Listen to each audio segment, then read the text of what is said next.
Halo Bapak Presiden Republik Indonesia, halo Bapak Jaksa Agung, halo Bapak Kapolri, halo Bapak Kapolda Metro Jaya.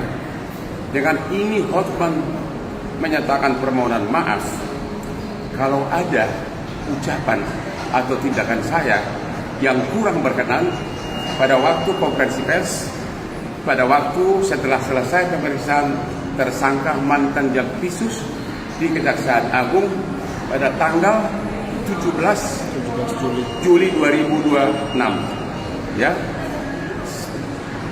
apapun yang saya ucapkan murni hanya dari aspek kepengacaraan, tidak ada motivasi atau keterlibatan politik apapun. Ya, murni hanya skill sebagai pengacara yang tugasnya adalah berusaha melindungi kliennya secara hukum. Sekali lagi, Bapak Presiden RI, Bapak Jaksa Agung, Bapak Kapolri, dan Bapak Kapolda Metro Jaya, sekali lagi Hotman minta maaf. Sekian dan terima kasih. Bayangin orang yang kebanggaannya presiden tiba-tiba dikriminalisasi, bahkan tanpa pamit sama presiden. Saya melihat benar-benar saya merasa miris. Karena apa? Jampitsus itu adalah yang dibanggakan oleh Presiden Prabowo karena dengan dia mendapatkan, negara mendapatkan sebagai Satgas PKH 300 triliun.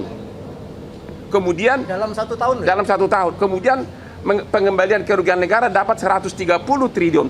Sudah 430 triliun kembali dibanggakan oleh presiden. Bayangin orang yang kebanggaannya presiden tiba-tiba dikriminalisasi, bahkan tanpa pamit sama presiden. Karena waktu saya di Singapura saya bikin akun bahwa nggak mungkin presiden nggak tahu. Ternyata enggak. Itu 430 triliun. Lu bayangin coba. Disitulah saya merasa marwah dari klien saya yang sampai sekarang hubungan baik. Saya merasa tertantang. Walaupun saya namanya jadi sedikit karena 90% follower saya biasanya semua kasus viral yang melanggar hak asasi gue yang pegang gratis. Semua, termasuk Anda tahulah, semua yang di Indonesia ini. Mereka kalau ke Komnas nggak laku kasusnya. Kalau saya yang viral bom. Sudah 10 tahun saya begitu. Kasus Yupita, kasus polisi yang kemarin juga yang bikin, kasus Radit di Matar, kasus pesantren Lombok, kasus ABK kapal yang itu semua. Kalau udah saya ngomong sukses semuanya. Saya tidak minta imbalan apapun, walaupun semua konglomerat klien saya. Itulah saya terpanggil ya, karena saya merasa ada yang baik. Dan yang kedua, beliau ini sekarang Jampitsus, lu tahu nggak transfer pricing itu?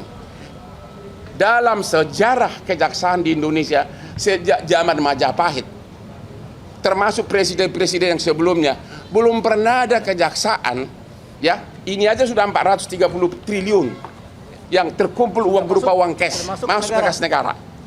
Apalagi dengan transfer pricing, lu tahu nggak ribuan triliun ruginya yang sedang diproses sekarang. Belum lagi yang nggak ketahuan karena zaman itu sudah berlangsung dari zaman presiden zaman dulu. Ya, berarti banyak oligarki yang terapa di sini terganggu. Ya, belum lagi kasus petrol, ya, si R yang lagi di Malaysia, belum lagi kasus MBG segala macam. Jadi benar-benar dengan melakukan itu terhadap Jampitsus ini, mantan Jampitsus ini, benar-benar saya melihat kurang penghormatan terhadap Presiden Prabowo. Itulah alasannya saya terpanggil. Saya tidak mengharapkan uang dari Jampitsus ini karena saya tahu tidak mungkin dia bayar saya mahal. Saya bayarannya super mahal di Indonesia. Ya, itulah backgroundnya biar tahu. Sudah, kamu tahu semua bantuan hukum yang kita kasih, yang saya kasih itu banyak uang dari saya nggak usah bilang. Kasus Radit semua saksinya gue yang biayai. Kasus ABK kapal gue yang biayai ke Komisi 3. Semua, nggak mungkin. Puluhan pengacara saya kirim. Jadi bagi follower saya yang merasa kok Hotman sekarang jadi begitu, yang semula 95% sebagai pengagum saya, silahkan gue ambil resiko itu. Tapi di mana logikanya? Seorang bawahannya presiden, ya, justru mentersangkakan, mempermalukan bawahan yang lain yang adalah kebanggaan presiden yang telah mengembalikan uang kepada negara 430 30 triliun cash. Dengan cara seperti ini. Dengan cara tanpa diperiksa saksi, langsung bung. Anda jawab sendiri, ada apa? Memang tujuannya sudah terkabul, akhirnya dia mundur, sudah menang. Tapi hukum akan berjalan terus. Itulah background saya. Saya tidak rela marwah Bapak Presiden yang adalah klien saya 25 tahun sama adiknya Hasim. Saya tidak rela karena saya seorang pengacara, saya bebas ngomong. Jangan tanya saya cari muka. Saya tidak butuh uang-uang lagi, saya udah kaya raya. Ya, dan semua klien saya konglomerat tanya semuanya. Perkara bisnis di Singapura, semua gue yang pegang kalau dari Indonesia. Murni benar-benar saya merasa selama saya di opname, saya kok presiden digituin? Padahal banyak video, inilah video-video dari presiden saat membanggakan uang hasil temuan dari Jampitsus, tentu dengan atasannya Jaksa Agung. Inilah, Anda sudah tahu itu, berpuluh-puluh triliun. Kok bisa orang yang tangan kanannya ini begitu saja dipermalukan, melanggar KUHAP? Kalau ada yang mengatakan itu tidak melanggar KUHAP, ayo kita sama-sama robek segala sarjana hukum kita. Benar-benar KUHAP itu tidak dipakai sama sekali. Ya, benar-benar saya merasa kok presiden digituin, padahal belum ada zaman dulu pun, sejak dari SBY, dari mulai Jokowi, kejaksaan ratusan triliun, udah 430 triliun uang cash masuk ke kas negara. Belum lagi transfer pricing itu bisa ribuan triliun. Dan siapa yang melakukan itu? Jampitsus Febri. Kok kenapa langsung lebih rendah dari tukang ayam, lebih rendah dari pencuri ayam? Andalah yang tahu apa backgroundnya. Ya, ada lagi? Apa?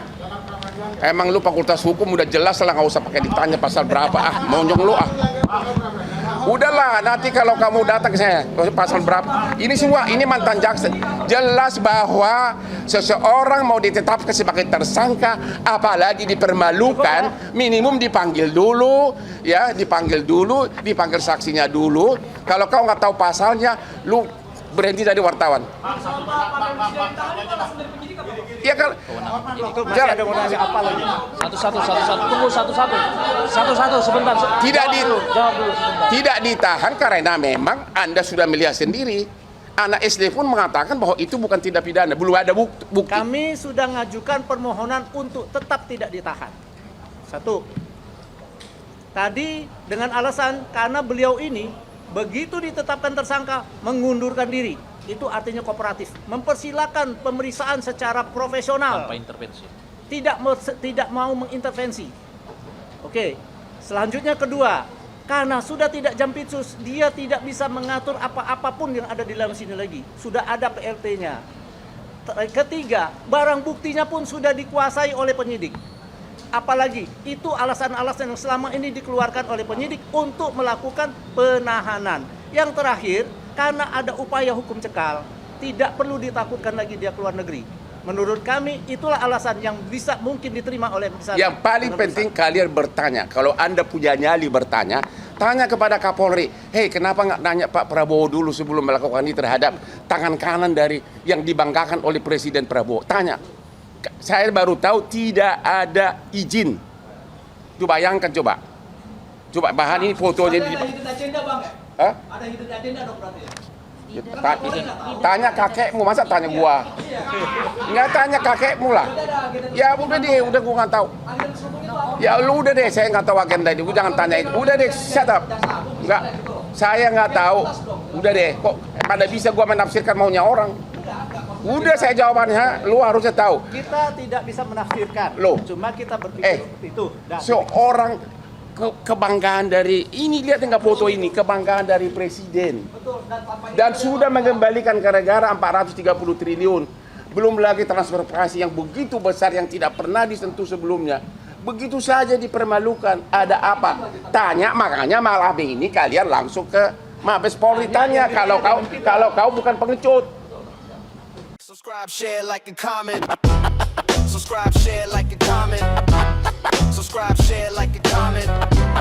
Subscribe, share, like, and comment. Subscribe, share, like, and comment.